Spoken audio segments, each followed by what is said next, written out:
महादेव। हर हर महादेव। मैया पार्वती की जय। देखिए यहाँ शिव पुराण माता जी करती हैं और शिव पुराण की कथा अपने से बताएगी बिना किताब पढ़े। बताइए माता जी, शिव पुराण में क्या मुख्य बातें क्या है? जैसे देखिए एक कलयुग है। कलयुग में जैसे मानो मनुष्य जो है वो भटक जाएंगे, तो ये कलयुग में एक महादेव जी का ही नाम आधार है कि सभी का मन को पवित्र कर सकते हैं। तो जितना कथा शिव महापुराण का कलयुग में जहाँ जहाँ तक सुनेंगे वहाँ वहाँ तक सभी का मन पवित्र हो सकता है, बाकी और कोई चीज़ से नहीं होगा।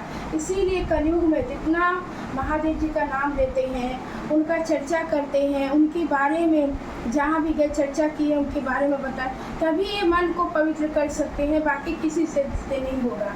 क्योंकि सत्य ही है सनातन, सत्य ही है सनातन, और सत्य से ही भक्ति आती है, और भक्ति से ही ज्ञान होता है, ज्ञान से ही वैराग्य की उत्पत्ति होती है, बाकी और किसी चीज़ से नहीं होता है। तो बोलते हैं ना कि धन दौलत कितनों भी आप कमा लेंगे, सब यही छोड़ के जाएंगे। सत्य तो यही है, जो आपका कर्म है वही आपके साथ जीवन भर रहेगा, और मरने के बाद भी आपको कर्म का किया हुआ फल ही आपको मिलेगा।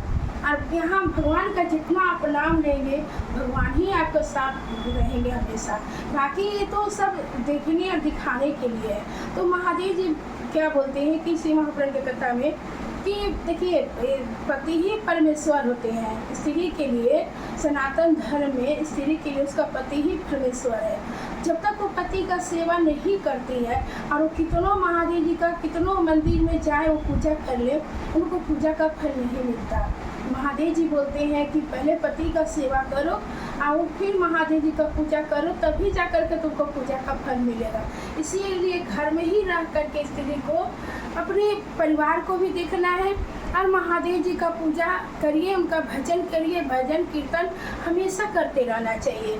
कभी किसी का मुख में चुगली, किसी का निंदा मत करिए। ना निंदा करना है, ना निंदा को सुनना है, दोनों में ही दोष लगता है, इसीलिए सुनिए भी मत।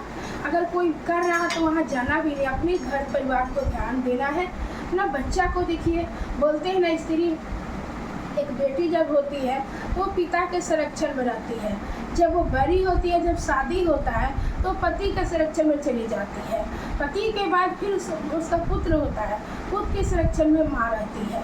तो ये स्त्री कभी स्वतंत्र अकेली नहीं रहती है, वो हमेशा वो पति के संरक्षण में गई, पिता के संरक्षण में, बेटा के संरक्षण में। इसीलिए पति को स्त्री को हमेशा मान मर्यादा में रहना चाहिए।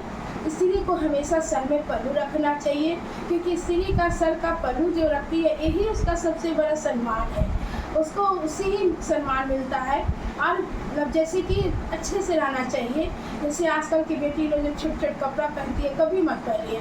हम लोग का सनातन में बोलते हैं ना, सनातन जैसा तो कोई धर्म नहीं, और एक ही है शिव महापुराण में, एक ही है सनातन। सनातन यानी सत्य से ही सनातन है, तो सनातन के सिवा कुछ नहीं है। सनातन में बहुत भाग्य से जो जन्म लिए हैं वो सब बोलिए हर हर महादेव की जय।